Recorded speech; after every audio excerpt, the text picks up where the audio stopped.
Hi, this is Kitty Boitnott of Teachers in Transition, the podcast and the YouTube channel.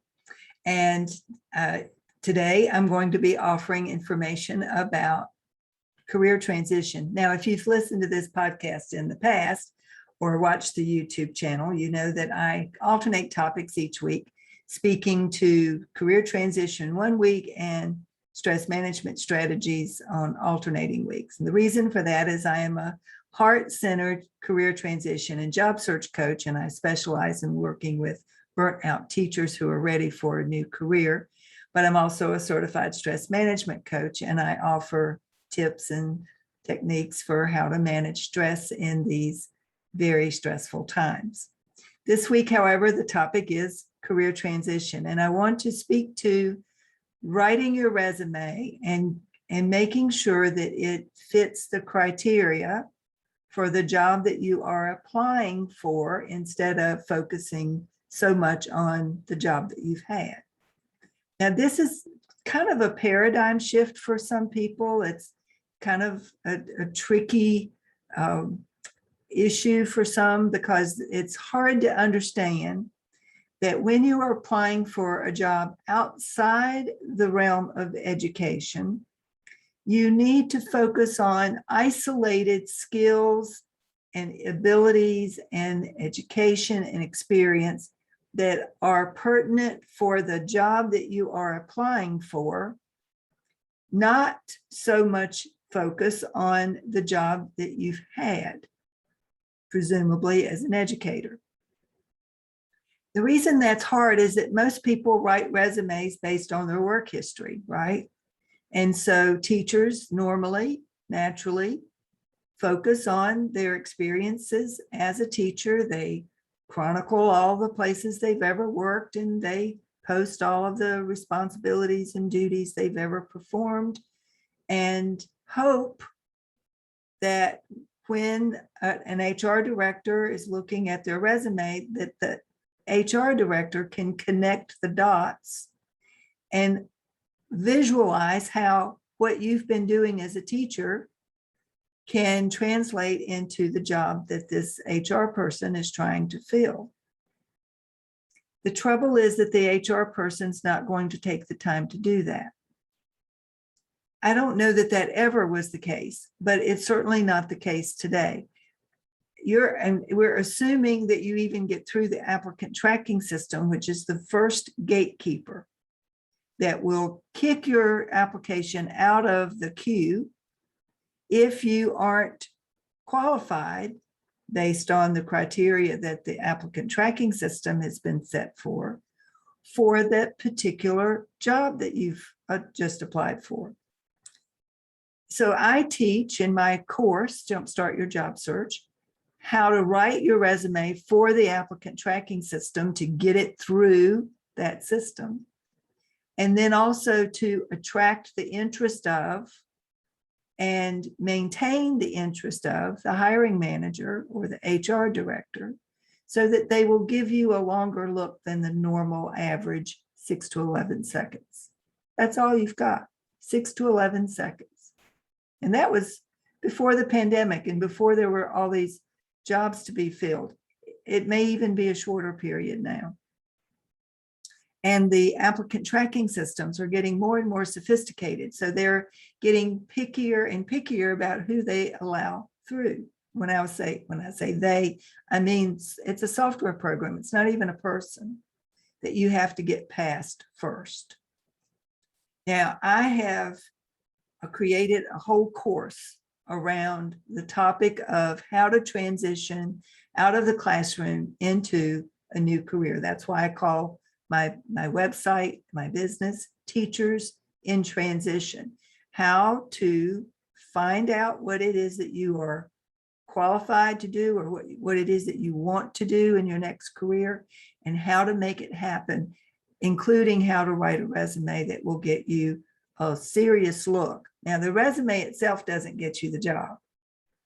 Your interview is what gets you the job.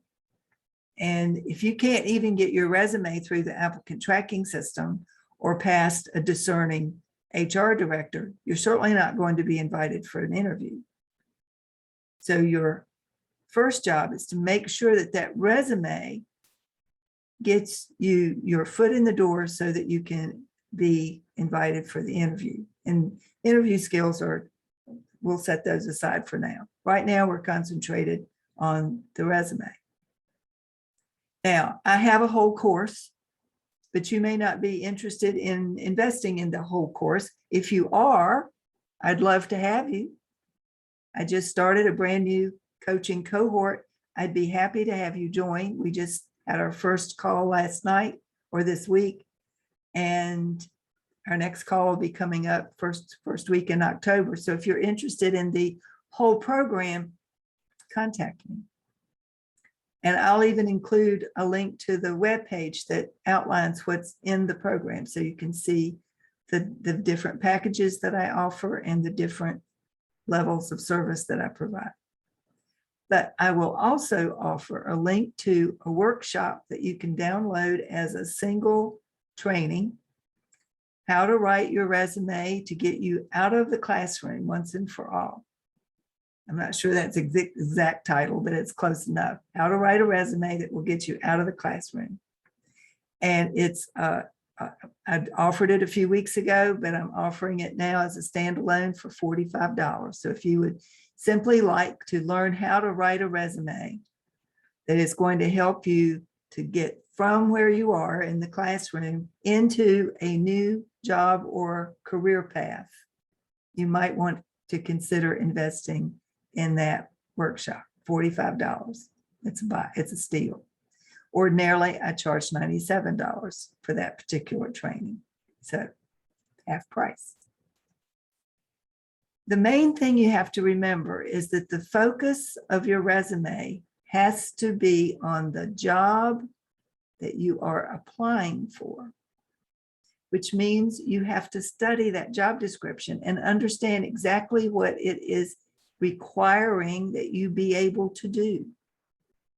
You can't just scan a job description and based on skimming over, looking for cherry picking the things that you can do and ignoring the things that the job description requires or has a prerequisite for, ignoring those and hoping that you'll still be considered a good fit for the job. That is not a smart way to approach a job search. You really have to pay attention to the job description. And then you have to write your resume to that job description. You have to use keywords directly from that job description. You can't keyword stuff. You can't just put keywords in your resume and think that you're going to outsmart the applicant tracking system. They're onto you when it comes to keyword stuffing. These days, the applicant tracking systems are using artificial intelligence, and the keywords that you use in your resume need to be in the proper context.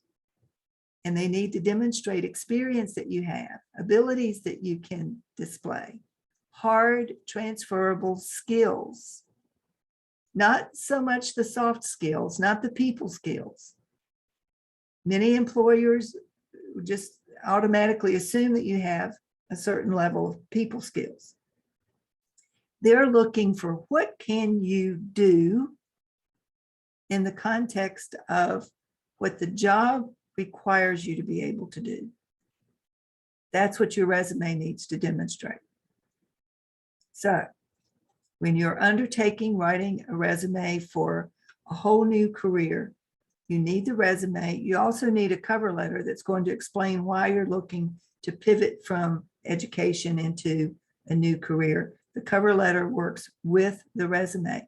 Don't make the mistake in your cover letter of regurgitating everything that's already in your resume. Your cover letter is to be used for a whole different purpose. It is to demonstrate your enthusiasm for the job, why you believe you're a great candidate for the job, and why you're looking to make this change at this particular juncture in your career. So they work in tandem together. So if you'd be interested in the workshop, there's a link in the show notes. If you'd be interested in my whole program, either the do-it-yourself version or the full group coaching session package that includes group coaching calls and email support, take a look at that link. And then email me if you have any questions. As always, if you would please review this podcast so that other people can start to find it. Send me questions if you want at kittyboitnott@gmail.com. Offer topics that you'd like me to talk about in the future if you'd like. And until then, until next week, stay safe, stay well, and I will see you then. Thanks a lot.